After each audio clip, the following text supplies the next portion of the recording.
paper, and this is kind of just presenting what I found. So the topic I picked was obstructive sleep apnea. We see a lot of sleep apnea patients here in the hospital, and I kind of wanted to dig into more of screenings, how do they find that these patients are diagnosed with sleep apnea, and what kind of complications can happen when they go into surgery or when they have any kind of IV opioids. Okay?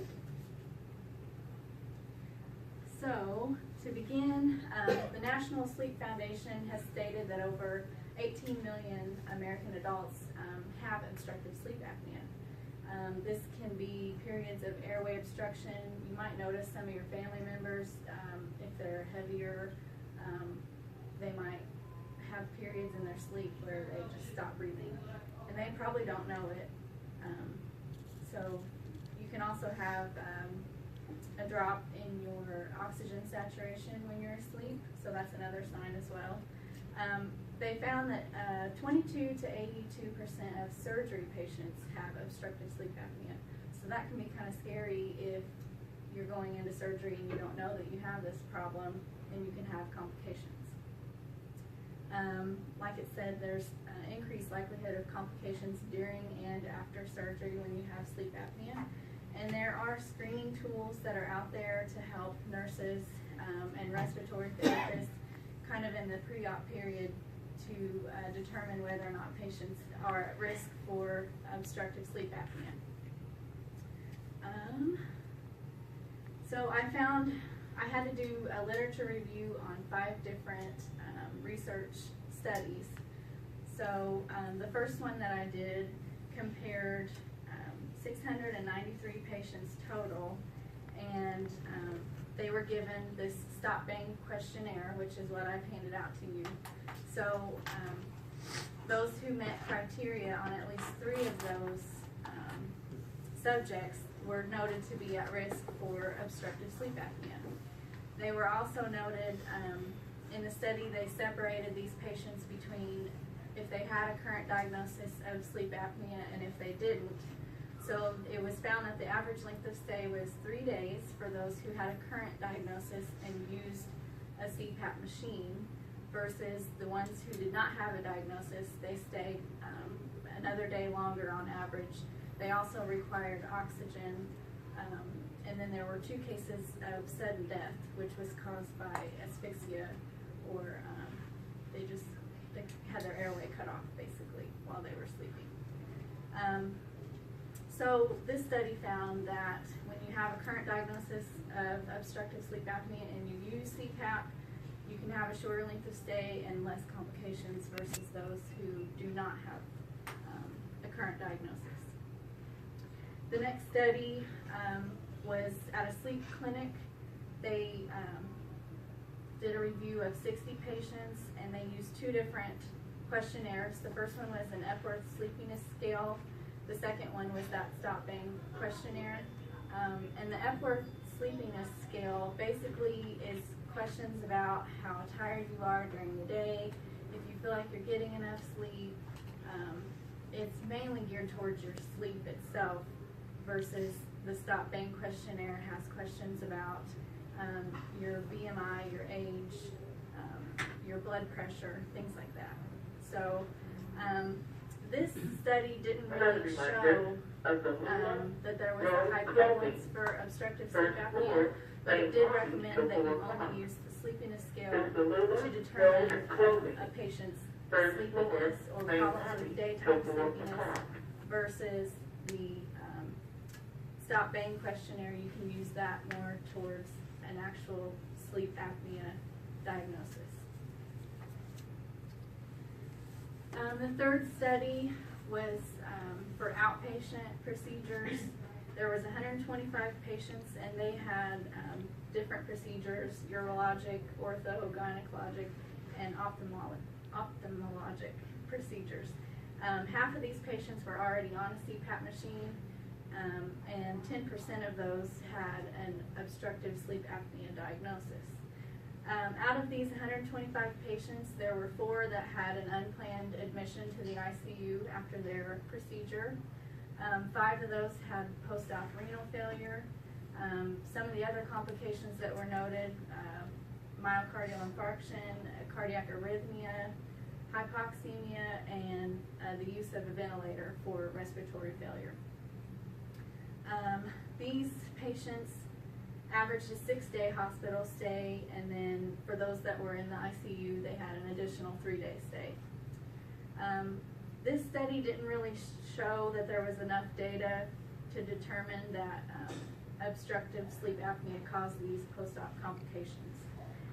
But they did find that obesity and diabetes contributed to an increased risk of sleep apnea.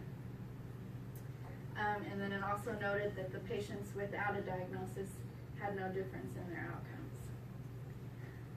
outcomes. The fourth study compared these questionnaires, the stop-bang ones that I gave you, for elective surgeries as well.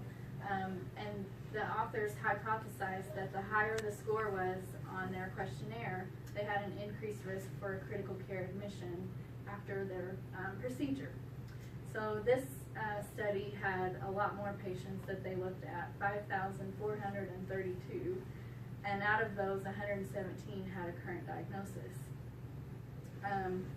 After their surgery, there was 338 that had to be admitted to the ICU, and they found that a score of 6 or more on that sheet was associated with 5 times as much as those who scored 2 or less to be admitted into CCU. So they concluded that the stop-bang score does not diagnose obstructive sleep apnea, but it does show that there is an increased risk. And the last study showed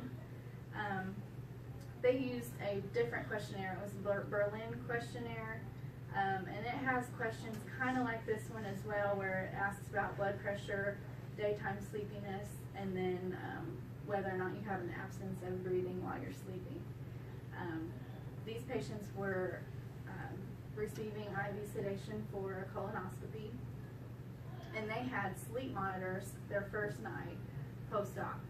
So they were able to look at those sleep monitors and determine the patient's oxygen level through the night, if it was dropping, if they were showing symptoms or signs of obstructive sleep apnea. So they had 90 patients in the study, and then 40 were determined high risk based on their questionnaire scores. And then 3 patients had required supplemental oxygen after their surgery. So this last study showed that there was a relationship between high blood pressure and their results on the questionnaire for having suspicions of obstructive sleep apnea, but it didn't really increase their risk of complications. And then they were also able to note their altered sleep patterns by using the sleep monitor. So for my research, I had to come up with a question, and my question basically was, for patients that are receiving anesthesia, sedation, IV opioids, is there a screening tool to use to determine that these patients are more at risk for having complications after surgery versus those who do not have a screening tool? Because basically the screening tool would show if you were at risk for complications, you more than likely had obstructive sleep apnea versus not.